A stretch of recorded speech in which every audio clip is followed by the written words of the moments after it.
Hello and welcome to the Secret Hot Tub Podcast, coming to you as ever from deep beneath the Birmingham Metropole Hotel. I'm Gavin, and passing the loofah to me today is a very special guest. Now, even though their surname is England, if you were to look at where they come from on a map, you might be surprised. But excellent opening jokes aside, please welcome writer and indeed friend, the very beating heart of the comics industry giant, the Space Monkey Mafia, Joseph England. Joseph, hello. That was beautiful. That was fantastic. Oh, thank you. Absolutely no notes. Oh, well, Perfect. that's good to know. How you doing? How are you doing today? I'm very well. It's 9:15 here at night, so got the kids off to bed. Looking forward to a chat. Nice. Well, this is a wildly international podcast now. Yes. We had Toy Baron Dan Larson on recently. That episode's coming out soon. But yet, no longer stuck with the daft sods of the UK and Ireland. We're going intercontinental because you're in Australia. Yes. I am so excited by the concept of Australia. I have a lot of questions. You're going to have to represent your entire country on this podcast, I'm afraid. That's fine. If my shoulders can carry the burden, Gavin. That's fine. Have you ever been? No. Never been. The idea of traveling that far terrifies me somewhat. And the idea of sitting on a plane for that length of time at the height of 6'7" terrifies me also. So I knew you were tall. I didn't know you were 6'7". I think this is going to be the running thing of the podcast, is which people look at me and say, he's fat, he won't be tall. And then they go, oh shit, he's 6'7" and quite fat. Wow, that's incredible. There's just a lot of Gavin. So yeah, he's got a lot to give, that boy. Because McFeely's quite tall as well. He says he is, But you're taller. Yeah, without doubt. I think I'm a good head above McFeely. He says he's 6'7", but nah. This is also our very first ever washing line special, because I put out some washing and I'm worried it's going to rain. So I'm going to keep looking out the window to see if it's raining. If it is raining, I will stop the podcast. Absolutely. Get my T-shirts off the line, bring in my pants, and then we will have to restart. That's fine. So if you're listening to this podcast and you're saying, Gavin, I barely know who you are. Who is this guy? Well, look, number one, that's rude. Two, we're going to get into it right now. So, Joseph, could you please tell us a little bit about yourself? Yes. Hello, I'm Joseph England. Gavin has quite politely invited me on to his podcast to discuss Thunderclash Goes Bananas, the charity webcomic, charity comic we did for Toy Foo last year, and the follow-up for this year, which Gavin, of course, contributed to both, amongst several other talented people. And we're here to talk about that. So I'm an amateur comics writer from Australia, incredibly grateful to be surrounded by such talented artists to make my absolute dreck look interesting. So. Oh, come on now. I mean, besides parking the aspect that you can't tell me what I've brought you on here for, I think that's quite rude. But we will discuss the comic. It's very strange to have, because we how long have we known each other now? A couple of years? It was 2021. I thought you were going to say you were 20 when you met me. I was like, no. What? No. Oh, I wish. 2021, 2022, I think it was. Jim, obviously, because obviously you posted the drawing that inspired Thunderclash Goes Bananas. Big inspiration, yeah. And I approached you and asked you if I could write a story about it, and you quite foolishly, presumably assuming you would never see me or hear from me ever again, said yes. Yeah. It happens all too often when you're a muse, People often do come... I mean, that sounds like I'm joking, but I'm deadly serious. People will come up and say, like, I like this, can I take this? Can I do something with this? And you never do hear from them again. I think you may be the only one who's ever come up to me with that. And of course, I'm more than happy. By the way, folks, if you ever want to do something with anything I've drawn, just go and do it. It's okay. Like, I'm very glad that Joseph did, and without that, I wouldn't have met a lot of really nice people and worked with them. But just go ahead and do it. I don't give a fuck. But I dare say that, because I did this Thunderclash, picture of Thunderclash, a mock-up cover, and it said Thunderclash. Did it have the title on it, Thunderclash Goes Bananas? It said Thunderclash Goes Bananas, yeah. Right, okay. Yeah. God, what an inspiration. A light came on when I saw it, Gavin. The whole story just laid itself out before me as... it really was a moment of divine inspiration, and I think, and I'm only mildly exaggerating. I basically sat down and just wrote out the whole thing in the course of a boring sort of 2 weeks at work. Oh, right. Wow. Yeah, it was a very boring 2 weeks at work, but not a boring comic, because that is. No. I'll find the writing process quite intimidating and quite opaque for me. Like, I've had so many ideas for stories and stuff, and I just kind of get to a point where it's like, okay, get it down on paper, and I'm like, forget it. I'm just going to draw a picture of fucking Destro. That'll be cool. Yeah. But yeah, like, see, I can't draw, so that's the part I have to write or nothing. Yeah. This is what I keep. This is these things that I keep telling everyone, that like when people say they can't draw, I'm like, of course you can. Everyone can draw. Everyone's creative. Everyone can do it. You know, talent is just pursued interest, all that stuff. That's true. And then it comes to writing, I'm like, no, I can't do that. Yeah, I can't do that. not clever. Writing. I mean, writing is the same as talking. You're just putting it on the paper. Yeah, it's quite easy, isn't it? Now you say it. Yeah. See, because I have tried in the past. I don't think I've ever posted any of them. Sort of filmed a few Transformers reviews myself as a sort of, just to see whether or not I can do it. Yeah. Basically, do what you and Thew and the other guys do.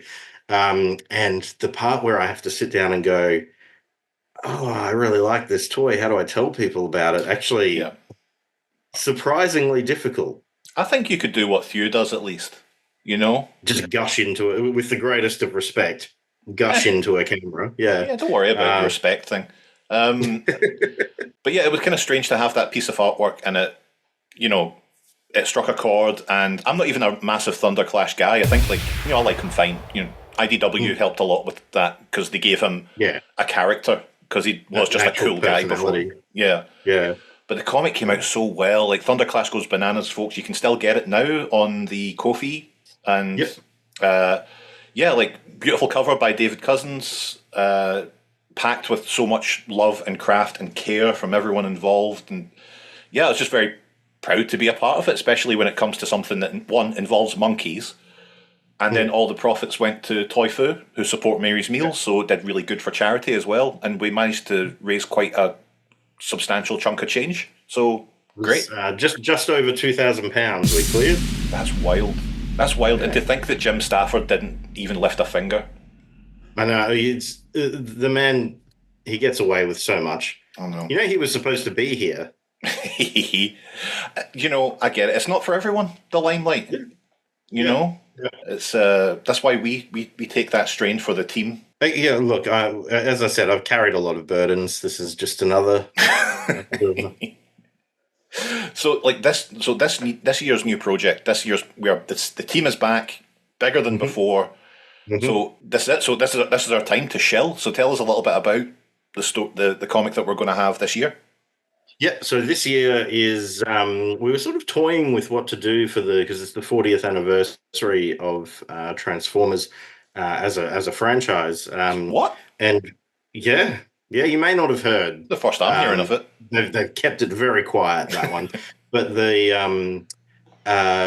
initially toyed with the idea of doing like a UK annual style, series of little vignettes and puzzles and things, and it wound up just us writing a bunch of short comics, and we went, it's an anthology now. But it's a good anthology. I don't mean that to sound denigrating or but it's called Tales from the Multiverse, because multiverse is in and out again, I suspect, by the time it comes out. But basically, the Thunderclash is presenting a series of stories, Rod Serling style, Twilight Zone, as the sort of introduction to what is a series of vignettes that will hopefully amuse and move you or make you laugh. James Marsh's, I think, is hysterical. Yours is obviously very funny as well. Seeing all the work come in has been great. Yeah, they're like some of them lean a bit more towards the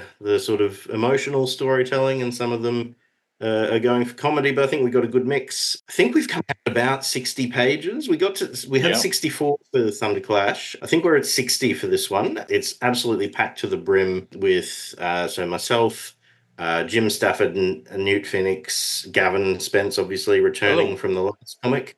Plus both the Piries, James Marsh, David Cousins, Winston Chan, all contributing artwork and stories. Matt Palacios and Raina Varka as well. Quite a lot. And it's quite gratifying to see things, the variety of different styles as well, because I didn't write every story in the book. I wrote a few of them, but the Newt's story looks completely different to Jim's, which looks completely different to Gavin's, but they all sort of gel together really nicely, and it's just I don't know, just that feeling of seeing something you've written come together.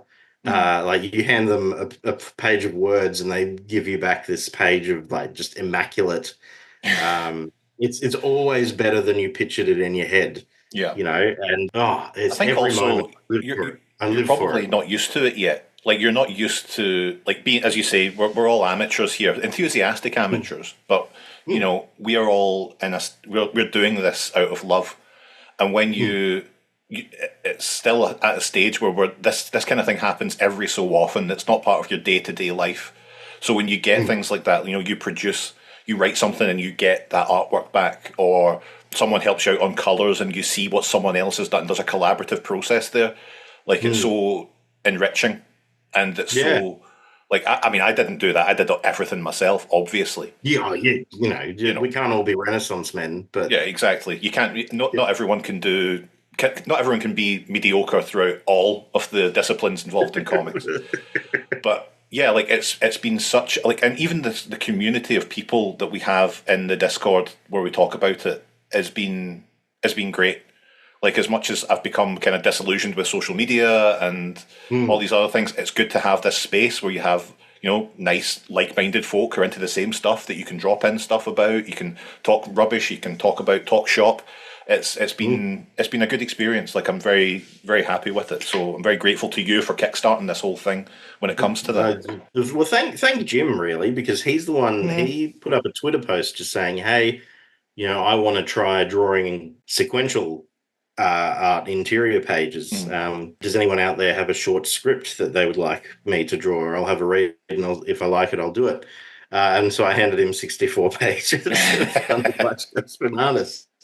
And initially he did sort of imply that he'd draw the whole thing, and then I think he realized how much work that would be and recruited everyone else. But no, certainly, as one of the least talented artists in the group, it's particularly just watching you guys talk about coloring and flatting and tangents and the way you stage the shots and things. It's very illuminating. And because my scripts, there's different people. People write scripts differently. You see like these Alan Moore mock-up scripts where he spends a whole page describing a single panel. I think it's fair to say mine are a lot looser than that, and just seeing the way you guys approach them and is dynamize it, make them dynamic. But I mean as you say, everyone approaches it differently, but I think there's also you'll get when we get an Alan Moore comic, obviously he's worked with some fantastic artists who are in their own right legendary, but like you are getting Alan Moore's vision, as it were. Like with something that's a bit looser, you're giving a lot of trust over to the artists so they can interpret it the way that they see it. And it meant that on Thunderclash Goes Bananas, there was certainly differences in the styles, of course, between artists, but there was, everyone took it a little bit of a different direction, and it just kept things. It kept momentum as well. It helped. Yeah, so I'm a big fan of doing things that way. I think I'd rather that than have some big giant script to read, because who can be bothered reading a script for a comic? Who can be bothered writing them, Gavin? That's why AI's here. That's why we have AI from now on. We can do the art for us, can do the script writing. I mean, with the AI should let creative people do boring work, not let boring people be creative. Yep. The way I've heard it phrased. Oh, very much so, yeah. But so we've got these 9 stories in all in the new book. Mm-hmm. Super talented creators. We've got Cousins back on the cover. Jim Stafford is pretty much fucking the glue which holds it all together. An incomparable talent in Jim. Yeah. Imagine that son of a bitch. Oh, I'm just looking to do some sequential work. Like, he's not fucking brilliant. Like, he's not. I know. Can I practice on some scripts? Yeah. Like, one of the most talented. Now that I think he was just trying not to pay me to write. This is how they get you. Which is perfectly fine, because I was trying not to pay him to draw. So I think that's how these guys stay rich. That's it. Yeah. And we've got I listed it, right, so because I didn't want to miss anyone on this. Because if we don't say Andy Turnbull helping out on letters, he'll have a big hissy fit. And last thing, I missed him too. I didn't mention. I don't think I mentioned Dave either. Let's see. Here we go. So we've got Joseph England, Jim Stafford, Gavin Spence, Newt Phoenix, Winston Chan, Matt Palacios, Ben Perry, Ed Perry, James Marsh, Andy Turnbull, Q Prime, Dwayne Maloney, Reno Varka, Lee Licorice, and David Cousins. I think that's everyone. Pretty sure that's everyone. And I don't mean to be crass here, Joseph, but what a fucking team. I know. It's like watching that moment in the Avengers when everyone comes together at the end of the. It's. No, I mean, you're all good. I mean, so you've done you did a cover for Last Spot Standing. Yes, I did. Yes. Jim did a cover. James recently did, I think, a Godzilla cover for Boom Studios. Very happy for him, but very jealous of that one as well. Absolutely. Yeah, I think Winston did a whole issue of Godzilla, as well as he's done some work on Beast Wars. Is it Ed or Ben who's done interiors for IDW, or is it both of them? I think Ed did. Yeah, it was Ed. Yeah. Almost all of them have done some form of professional level work, and the ones who haven't definitely should have. Yeah, they're on the cusp. It's coming for them for sure. Like, not to say they're working towards it with their talent; they're already there. It's just a case of finding the right project for them. I'm sure of it, because looking at this book and seeing the stuff coming in, I'm like, there's nothing here that suggests to me that this is an amateur project. Everything in that project, maybe with the exception of mine, I'm not going to put mine up on that pedestal, but seeing that stuff that came in, the stuff that Winston just put into the chat there, put up the full page story that I think Newt wrote. Was it Newt who wrote that one that Winston? Newt wrote it and I edited it. But the vast majority of the story, I don't want to sound like I'm taking credit. The vast majority of the story is his. Winston's drawing the absolute crap out of it. It's fantastic. It's unbelievable. It just looks so. It just looks pro. The whole thing just reeks of pro. There's that one single panel, which I'm sure you in the audience will see when you purchase the book, of Menasor and I think it's Defensor fighting, and it looks like something that that could be in the current Skybound series. Like it's got that same sort of. I lack the vocabulary to describe it, so I'm going to like the sort of looseness of the lines and the sort of There's a kineticism there. I don't want to say messy, but I think you know what I'm getting at with like. No, I think we'll go with messy. I think you're right. I think that's what we'll put on the cover quotes. A little bit messy. A little bit messy in a good way. Like for you as a writer, so what would you say makes a good story, good comic story for you, besides of course Jim Stafford? Obviously, my biggest primary influence, James Roberts on Matumti and Lost Light, Nick Roche and James again on Last Stand, and then Nick, I can't remember who did Requiem, and I think the key thing, to tell a good story is to have a character. You don't have to like them, but you can relate or understand the situation they're in and how it's affecting them. and to see that sort of carried through to a change in that person, or that's the sort of really basic storytelling stuff. With the greatest respect, quite often gets ignored in favor of just like panels of people punching each other and stuff. I think that's why things like Lost Light and More Than Meets the Eye were so, because they had their, and especially the Wrecker stuff as well. There's obviously moments of like really high octane action, but there's the majority of what makes it so special is the character development, the journeys they go on. Like I think that's the stuff that I remember, and the stuff that I would say to people if they say, "Oh, what Transformers comic should I read?" I would say that more than something that was, as you say, it was just characters hitting each other. Yeah, not that there are plenty of good characters hitting each other's stories as well, but I sort of struggle to write those because it's like it's 99% art at that point. It's like, there's a whole page in Newt's script is very much a take on a sort of martial arts origin story with a bit of you killed my master, I'm seeking revenge sort of stuff. And then there's a I think it's a single page fight scene. It might be 2 pages. And I just wrote in the script, I don't care how it happens, but get from point A to point B.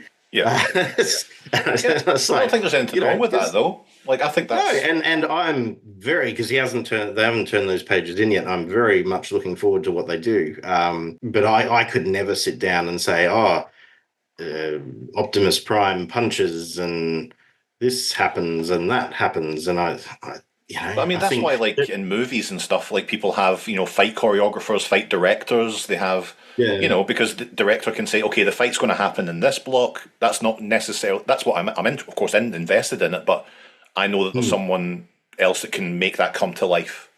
And I don't need to spend all my energy focusing on that. Yeah. And it's just for contrast, there is a scene in, there is a follow-up Turbo Masters story that I've written that's sort of floating around the edges of finished, where I do have some quite specific fight scene descriptions, but that's because they pay off earlier character beats rather than because I want the fight to look a certain way. But no, man, I can't remember what the question was. Something about what comics do I like? I like them all. Because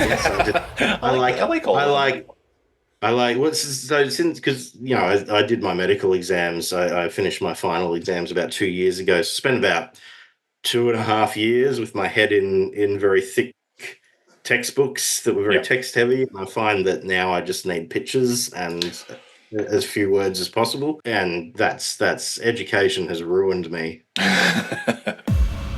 Tales from the Multiverse. It comes out soon. We'll get to that. We'll get all the information at the end of the show about when you can get it, where you can get it, all that stuff, where the money goes.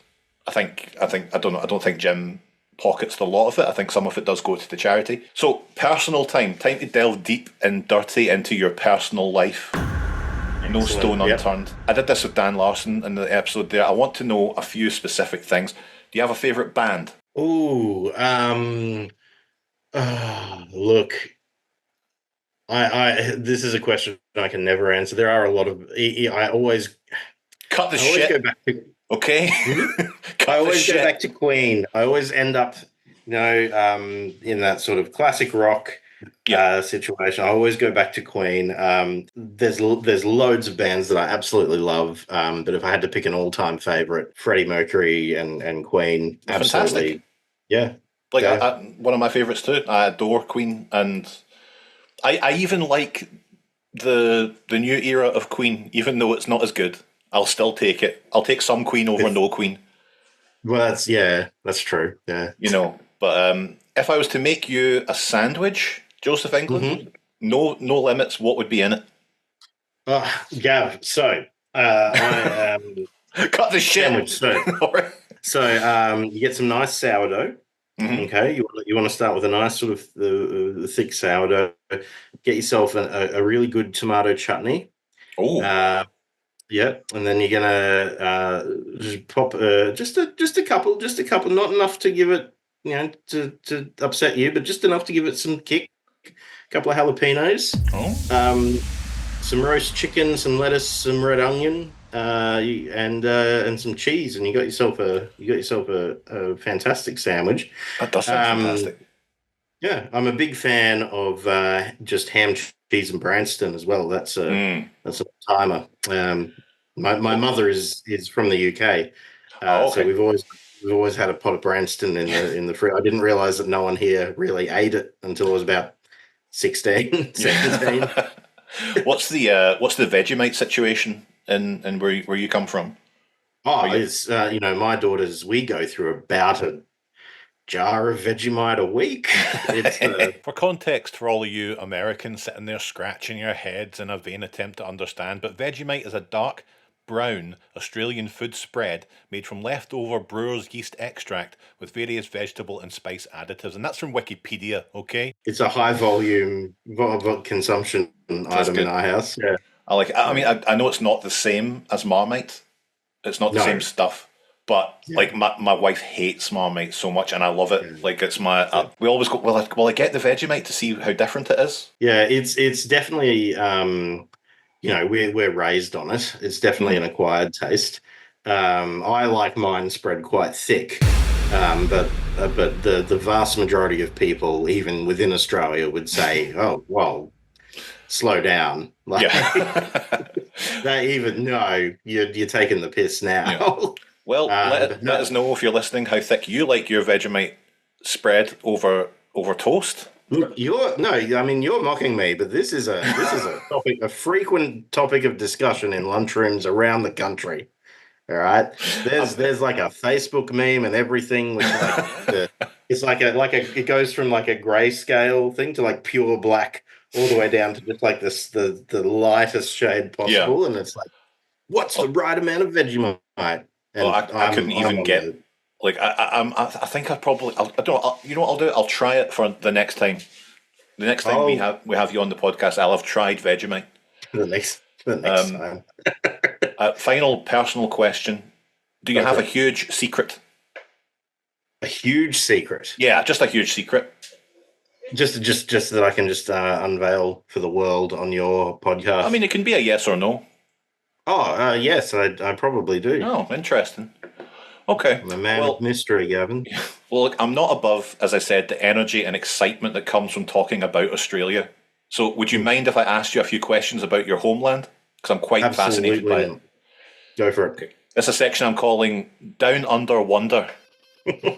So I think it's really interesting to me how fans from different places around the world enjoy the same hobby, like Transformers, but they've got quite a varied interests in that hobby. So depending on which cartoons or shows make it to different markets, like, is there anything that stands out to you as particularly Australian in the fandom? Like, does everyone in Australia love Outback, or do they love? Is there something that you'd be like, that's an Australian thing? We love that thing over here. Well, within Transformers, and not really. No, where we struggle to get a lot of it. So it's we take what we can get. I think the main thing that the Australian Transformers community likes to do is complain about all the things that don't come here. Yeah, and they're like double the price of what they would elsewhere. Well, for instance, we never got the Siege Voyager Prime, as far as I know. Wow. Never turned up here. Anyone who's got it probably ordered it from overseas. As far as I know, it never turned up on the shelves. Well, I do like Outback. I wish he was in more, because we very much love it when someone thinks they're being Australian. Yeah. It's quite amusing to see what they think we do.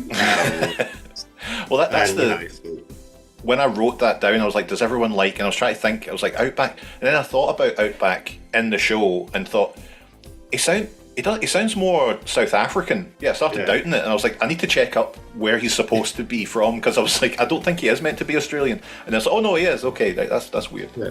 But like, generally speaking, I was thinking about this last night, like, stereotypes are fairly unhelpful in general. You know, we look at certain stereotypes from different countries. The Scottish are miserly. The Americans are brash and overbearing. The Irish are problem drinkers, and the English are evil. Now, fair's fair, a lot of those check out, but the Scottish aren't miserly. So I was trying to think about the innate characteristics of the Australian people, besides using the C word as much as Scottish people do. And it's tough because I look around and it's all based around objects. For stereotype Australian stuff, it's corks on hats, shrimps on Barbies, jumping in your ute down to Anson's Corner. Like, what would you say sums up the Australian outlook on life? You know, the phrase "no worries" I think gets thrown around a lot. We are a surprising. Yeah, I think it's fair to say we are. We like to think of ourselves anyway as a fairly relaxed people. Certainly, there are not many places in the world that I can go to work as a doctor in board shorts and a singlet. And I'm not saying I've definitely done that, but I've had supervisors who have. You know, so certainly there's very much a relaxed element to it. I think there's the sort of tall poppy syndrome idea of, you know, we like to think that we're very egalitarian, and anyone who sticks their head up above the you know, out of the earth gets cut down pretty quickly. But I don't think that's true, actually. The opposite tends to happen is if someone from Australia gets famous outside of Australia, we tend to lord that over, you know, just take that person and turn them into an icon. Yeah. You know, the Wiggles, I think, were like one of our biggest exports. And you will, you know, people my age, I grew up with the earliest incarnation of the Wiggles. My daughters love the Wiggles. It's a generational thing now. If you walk into any Australian pub and do the fingers, the Wiggle fingers, you'll get us doing it back to you. Like, and that's then we're just so proud that we managed to crack the international. I think that comes, like, not to say it's an inferiority complex. I think Scotland does that too, though. Like, we are very much like, you know, someone will go, as you say, get famous, and you go, "That's me," in a way, in some small way. You know, Jason Donovan, similar to Hugh Jackman. Yeah. Yeah, you went Hugh Jackman, I went Jason Donovan. I think we can tell where. So Australia has a population of over 26 million. I'm going to tell you the people I know personally who are from Australia and ask if you know them. Sure. I was trying to think of the worst things to ask people from different countries. Love it. Number 1, artist Ben Templesmith. Do you know them or know of them? No. Okay. I know of them. What's that? I know of them. I can't remember what they did. Yeah. They did 30 Days of Night as well as other. That's them. Yeah. No, I know of them, but no, I've never met them. Okay, to that's my good knowledge. to know. Number 2, Transformers YouTuber Tall Joke. Oh, I've probably interacted with them in the Transformers local Facebook pages and stuff. I'm not sure what they hate you, man. I tell you what, probably fair. No, their YouTube channel, Tall Joke, it's very good. It's very funny, and I'm really only using this as a excuse to say this on the podcast to get people to watch their stuff. I believe he reviewed TCGB, didn't he? And he was quite positive about it. Yeah, I remember you shared that. Yeah. I quite like him. Well, yeah, as I say, they hate you. That concludes my knowledge of Australian people. You don't know Jason Murray, the head of... I know Jason Murray. Yes, they were very nice to me as well at TF Nation. They always bring nice gifts. He's a lovely man. I'm probably missing out a lot of Australian people that I know. Dr. Lockdown. Fucking hell! I'm forgetting everyone. I sold him my Hunt for the Decepticons. Gav, you're gonna get really upset with me. What's the guy from Animated who got a movie toy? Lugnut, yeah. Yeah, the movie Lugnut. I'm pretty sure I sold my Lugnut to him. I think they were just talking on Blue Sky about how ridiculous the prices for that were. Like how crazy the prices for that specific toy have gotten. They're insane. Think that was them. They're insane. Yeah.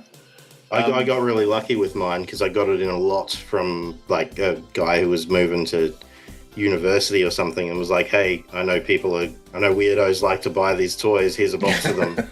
It's almost a dream, isn't it? It's only ever happened once for me, truly, with that sort of cosmic balance. Everything came into effect. Like someone listened to a podcast I was on that wasn't about Transformers at all.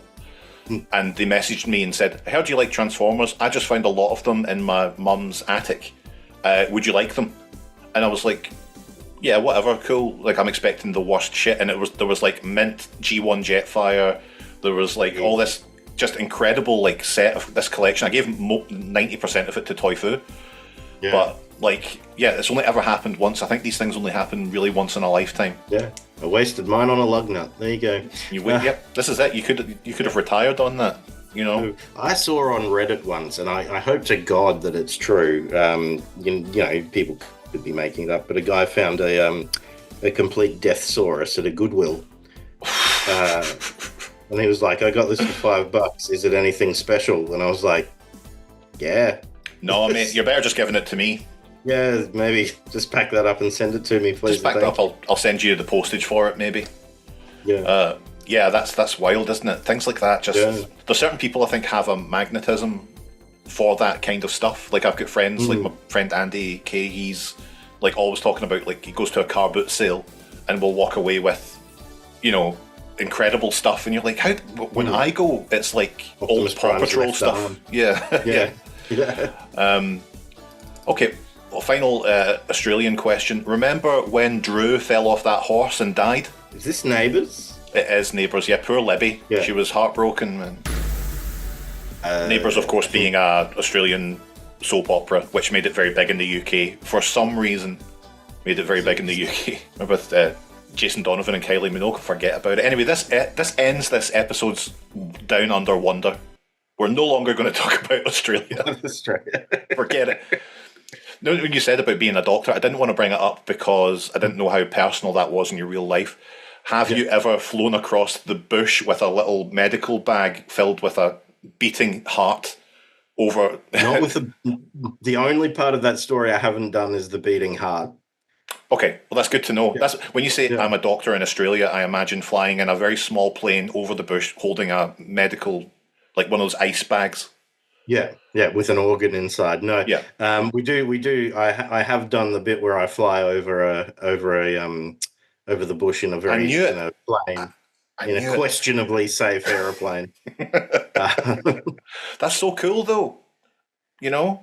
My doctor's never flown in a plane over the bush carrying a organ.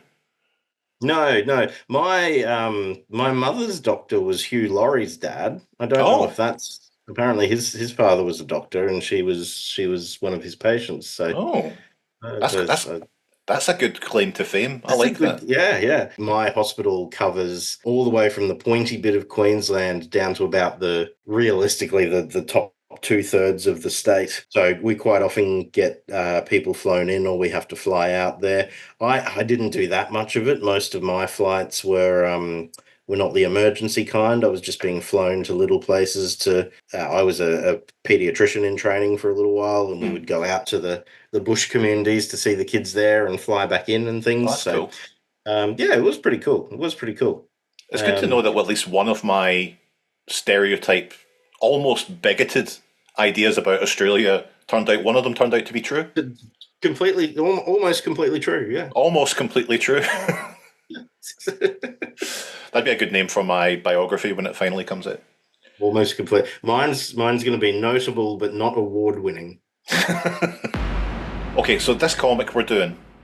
Yeah. When's it going to be available? Let's cut this shit here. When's it going to be available, and where can folk get it? Okay, so I believe the plan is to have it ready for the debut of this episode. So it's at Ko-fi.com. If you search for Thunderclash Goes Bananas, you'll be taken to our page where you can order a digital copy. We'll also have physical copies available at TFN. I did not. I meant to ask you that question because despite being in this group for so long, I still wasn't sure if that was happening. Yeah. Okay, good. That's good. So physical copies available at TFN.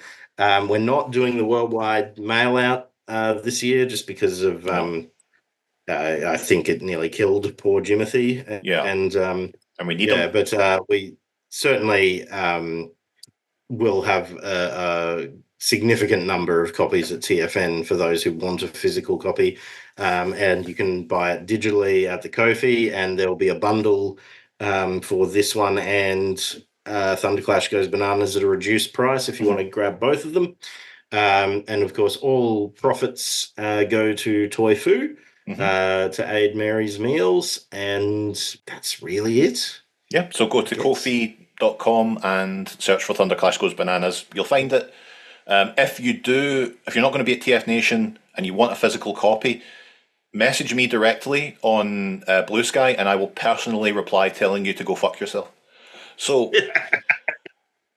we come to our final question. Joseph, it's a fan favourite question. The thing that's fizzing on the tongues of our listeners like a drop of battery acid. Yeah. Who or what is your favourite Transformer? Now, it could be a toy, a character from a show, a comic, anything. And those listeners, Joseph, they can do fuck all about it. I can choose whatever. I can say G2 Electro if I would. And they can't do a single thing about it. I think that. Look, Gavin, I tell this story every chance I get. I was leafing through the pages of eBay and I came across a phenomenally good deal on a G1 Overlord from, I can't remember which country it was coming from, Japan. Transformers. Yeah. And I ordered it and it arrived the same day that my daughter, my first child, was born. What a memory. Yeah, so it got promoted to favorite. I'll spin the camera around here. So you can see my Overlord shrine. I love it. I hope that is a good Overlord. You can't see it, listeners, but that's a good Overlord. There's more. Bloody hell! Every Overlord that I am have been advised exists is on that shelf. Wow. I was so sure you were going to say Brainstorm. Yeah, no, I like Brainstorm, but that's Jim's guy. I suppose, when you get him on, and he'll be like, oh, I like Brainstorm too, and he'll be like, oh, shut Jim. Quit copying people. Yeah.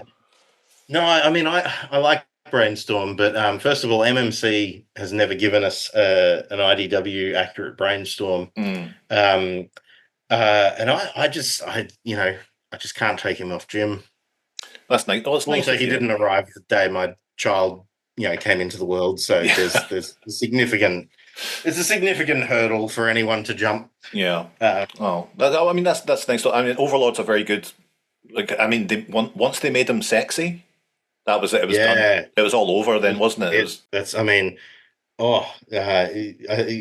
think Nick Roche was talking about how they modelled him for records on like the Greco-Roman statue busts that are like all unbelievably, like unreasonably attractive. That's like Nick himself, Yeah, well, I do have an original Overlord drawn by Nick Roche as well. But my lifelong goal is to get one drawn by James Roberts, just as a sort of, the picture of Sean Connery signed by Roger Moore sort of situation. Every year before TFN, I publicly message him on whatever social media he's on, and every year before TFN, he ignores me. So one day. This is what happens. You get to a certain level and people message out of the blue asking unreasonable things and you get to ignore them. Okay, so Overlord it is. I'll put that into the main frame now. Joseph, England, thank you so much for coming on the show. I want to just say quickly, how can people find you if they want to know more about you and follow you online anywhere? Yeah, look, I exist primarily on Blue Sky as I gave Twitter away. Because it became Twitter. And I thought that. I tried to find out. I tried to check our DMs to see when it was you messaged me initially. And I was like, where's he gone? Because I use it specifically for DMs pretty much and to maybe tweet if I have a big video, but that's it. So no, I dropped it in about November last year because it was just becoming far too depressing a place to hang out on. So mainly I'm on Blue Sky. I don't tend to post my stuff myself. If an artist draws something for me, I'll let them post it and sort of soak in all the glory. And so generally what you'll see is me hanging around the wings, commenting on other people's impressive art and being like, oh, I did that. I wrote that. A supportive ally of the arts. Follow Joseph on Blue Sky. Dr. Brainstorm at Blue Sky whatever the the follow up is. But Of course, doesn't want to take that away from Jim Stafford, and yet, I think it's. I'm 90% sure that Jim only drew Thunderclash because I had brainstormed in my username. Okay, so I'm going to wrap this podcast up now. Remember Pugwall? That was a good Australian TV show. I like Pugwall a lot. I don't. I'm going to send you a link to Pugwall later on because it was abysmal. Okay, you can find me on Blue Sky as well. You can go to trdq.org and you can check out the videos. You can go to our Patreon at patreon.com/TRDQ. You can support the show. It supports shows like this happening. If it wasn't for the Patreon, I wouldn't do this because who could be fucked with that? But thank you so much, Joseph. Really appreciate it. Go to Ko-fi and search for Thunderclash Goes Bananas. Get Tales of the Multiverse when it comes out. It should be out now as this episode has gone out. And we'll see you next time on the Secret Hot Tub podcast, where we still don't have a sign-off, I'm afraid. Get to that point every time and I go, fuck, why didn't I come up with I've not come up with a sign-off line yet. You're a writer. Could you? I did mean, when I heard you have that conversation with, I think it was Nick, I thought, oh man, maybe I'll write Gav a little slogan or something. Please do. Be honest with you, Gav, I completely forgot. Well, yeah, that's the problem with a throwaway podcast like this, isn't it? You people will just forget about it. Okay, well, thanks so much, Joseph, and we'll see you all next time. Bye.